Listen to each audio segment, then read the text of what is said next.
बिस्मिल्लाहिर्रहमानिर्रहीम। अस्सलाम वालेकुम। कैसे हैं आप? आई होप के बिल्कुल ठीक होंगे। अल्लाह से दुआ है कि वो आपके माल में, रिज़्क़ में और खानों में इजाफ़ा फरमाए। प्यारे प्यारे बहन भाइयों, आज हम बना रहे हैं आलू और सूजी का बहुत ही मज़ेदार और आसान नाश्ता। उम्मीद है कि आप लोगों को मेरी ये रेसिपी पसंद आएगी। तो आइए चलते हैं और मिलकर शुरू करते हैं अपनी आज की रेसिपी। इसके लिए आप चूल्हे पर कढ़ाई या कोई बर्तन रखें। इसमें आप एक प्याली पानी शामिल करें। पानी डालने के बाद जब पानी जो है बॉयल होना यानी गर्म होना शुरू हो जाए तो इसमें आधा चम्मच नमक शामिल करें और फिर इसको पानी के अंदर हल कर दें। इसको मिक्स करने के बाद अब इसमें आधी प्याली सूजी शामिल करें। सूजी डालने के बाद इसमें चम्मच लाएं और इसे मिक्स करें। इसमें चम्मच लाते रहें और इसे गाढ़ा होने तक इसको पकाते रहें। इस तरह चूल्हा जो है वो नॉर्मल रखें।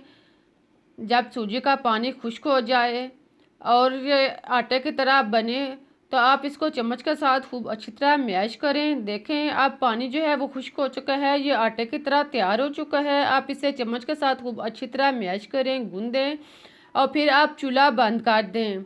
इसे आप किसी बर्तन या प्लेट में निकाल लें और ठंडा होने के लिए रख दें। आप इसको एक साइड पर रखें। आप दोबारा चूल्हे पर कोई बर्तन रखें, इसमें 1 से 2 चम्मच घी या ऑयल डाल लें और इसे गर्म होने दें। जब यह अच्छी तरह गर्म हो जाए तो फिर आप इसमें अदरक 1 चम्मच कुटा हुआ इसमें शामिल करें और इसे आधे मिनट के लिए फ्राई करें। जब यह हल्का सा ब्राउन हो जाए तो फिर आप इसमें ज़ीरा आधा चम्मच साबुत शामिल करें और इसे मिक्स करें। अदरक और ज़ीरे को मिक्स करने के बाद और फ्राई करने के बाद अब आप इसमें सुरख मिर्च कुटी हुई आधा चम्मच शामिल करें। साथ में नमक टेस्ट के मुताबिक डालें। फिर आप इसमें नमक डालने के बाद अब आप इसमें काली मिर्च शामिल करें और साथ में चाट मसाला 1 चम्मच डालें। इन सब चीज़ों को डालने के बाद अब आप इसमें हरी मिर्च कटी हुई 2 अदद शामिल करें और सारे मसाला जात को फ्राई करें। सारे मसाला जात को अच्छी तरह मिक्स करें और इसे एक आधे मिनट के लिए फ्राई करें। जब मसाला जो है वो अच्छी तरह मैश हो जाए, फ्राई हो जाए तो फिर आप इसमें उबले और कुचले हुए आलू 2 से 3 अदद इसमें शामिल करिए। इनको पहले उबाल लें, इनका छिलका उतार कर इनको अच्छी तरह क्रश कर लें या आप इसे मैश कर लें। आलूओं को डालने के बाद चम्मच लाएं और इसे 1-2 मिनट के लिए मिक्स करें। इस दौरान आप चम्मच के साथ इसको मसाले के अंदर खूब अच्छी तरह मिक्स करें, इन्हें हरकत दें, इसे 1-2 मिनट तक पकाते रहें। फिर आप इसमें हरा धनिया 2 से 3 चम्मच शामिल करें और इसे मिक्स करें। हरा धनिया डालने के बाद इसे मिक्स करें और चूल्हा बंद कर दें और इसे उतार कर ठंडा होने के लिए रख दें। उतनी देर में आप एक लैदा बाउल लें, इसमें 2 से 3 चम्मच मैदा लें। फिर आप इसमें थोड़ा सा नमक शामिल करें और साथ में कुटी हुई लाल मिर्च थोड़ी सी डालने के बाद अब आप इसमें तिल 1 चम्मच अगर आपके पास हैं तो आप डाल सकते हैं, अगर नहीं है तो आप छोड़ भी सकते हैं। फिर आप इसमें हरा धनिया थोड़ा सा कटा हुआ शामिल करें और साथ में पानी डालकर इसको अच्छी तरह मिक्स कर लें। थोड़ा थोड़ा करके इसमें पानी डालते जाएं और इसको अच्छी तरह मिक्स कर लें। इसका इस तरह सा मेज़ा बना लें जो ना ज़्यादा पतला हो ना ज़्यादा गहरा। इन सारी चीज़ों को तैयार करके आप एक साइड पर रखें। अब सूजी जो हमने पहले गरम करके यानी इसका आटा बना के रखा हुआ था इसे लें, इसे अच्छी तरह आटे की तरह गूंदें। गूंदते हुए आप इसको हाथों पे ऑयल लगा लें और फिर इसको अच्छी तरह आटे की तरह गूंद कर इसका गोल सा पेड़ा तैयार कर लें। देखें आप इस तरह इसका पेड़ा तैयार करें और फिर आप इसको बेलना शुरू करें। बेलने के लिए आप बेलने के गिर्द या नीचे इसके ऑयल लगा लें ताकि बेलने में आसानी रहे। फिर आप इसको बेलना शुरू करें और रोटी की तरह इसे बेलते जाएं।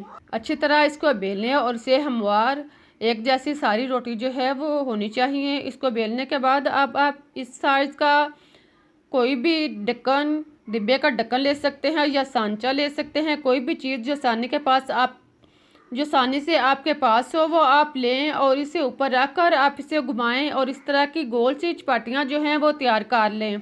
देखें इस तरह गोल सी छोटी छोटी रोटियां जो हैं वो आसानी के साथ बहुत सी रोटियां तैयार हो जाएंगी। अब आप इसके रफ आटा जो है किनारों से सारा उठा लें इसको आप दोबारा इकट्ठा करें और फिर इसे मुट्ठी की तरह या पेड़े की तरह बनाकर दोबारा बेल लें और फिर इसी तरह आप बाकी रोटियां भी इसमें से निकाल लें। इसी तरह आप सारी रोटियां और भी तैयार कर लें। गोल रोटियां तैयार करने के बाद अब आप आलू 1 से 1.5 चम्मच लें। इसे रोटी की आधी साइड पर रखें और बाकी आधी साइड इसे फोल्ड करके इसके ऊपर दबाएं। इस तरह आप इसका स्नैक्स तैयार कर लें। देखें ये स्नैक्स हमारा जो है वो तैयार हो चुका है। इसी तरह आप इसके बाकी स्नैक्स भी तैयार कर लें। ये स्नैक्स तैयार करने में बहुत ही आसान हैं। आप इनको आसानी के साथ कम वक्त में बहुत से स्नैक्स जो हैं वो तैयार कर सकते हैं। इन स्नैक्स को नाश्ते को तैयार करें और फिर आप इसे मैदे में रोल करें। इसके चारों साइड अच्छी तरह मैदा लगाएं। देखें इसे अच्छी तरह मैदे में रोल करने के बाद अब आप इसे फ्राई करना शुरू करें।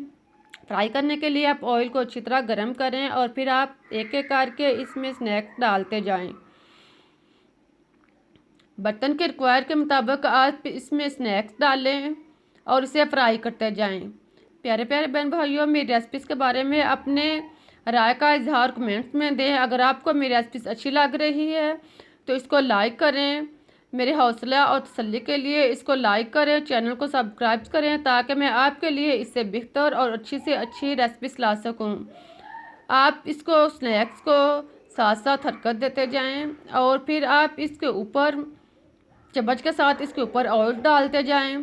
फिर आप इसकी साइड चेंज करें और इसको अच्छी तरह ब्राउन करें। जब एक साइड से ब्राउन हो जाए तो इनकी साइड चेंज करें और दूसरी साइड से भी इनको अच्छी तरह ब्राउन करें।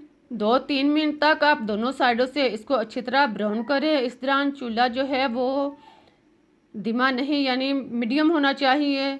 जब ये अच्छी तरह ब्राउन हो जाएं, दोनों साइड से क्रप्सी तैयार हो जाए तो आप इनको निकाल लें। देखें स्नैक्स जो है हमारा नाश्ता तैयार हो चुका है। अब आप इसे जालीदार बर्तन में रखें या किसी टिश्यू पेपर पर रखें ताकि स्नैक्स जो है नाश्ता जो है इसका ऑयल जो है वो अच्छी तरह रिमूव हो जाए।